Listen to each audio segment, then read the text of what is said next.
İşığın yerində nə? Mamet, evdə onsuz bütün işıqlar hamısı bu deyir nəzərdən partlayıb. Sən canı, bax birinci elə bax bundan başla, bax buradan başla. Hani işığın yeri göstər. Başla düzelt Mamet. O da düzəldirəm indi.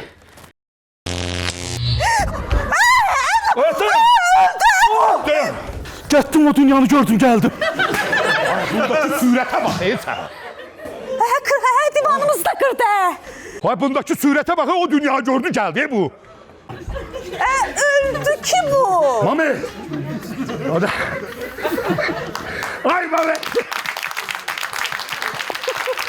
Divanı kırdım. Olsa da divanı kırdı. Ay Allah, divan doğrudan kırıldı. Hiç namaz uzan. Bir an ölüm. Öl. Öldü ki bu. Mamet, herkes öldü dedi. Tez ol, git hekim çağır. Tez ol, biraz tez ol. Tez hekim çağır. Mamet. Ay ne zibile düştüm hemen. Hekim. Gel eve hekim. Aygın. Aa, sen heyətdən uşağı evə çağırmırsan, elə həkim gələr. Həkim çağırmışdınız. Həkim.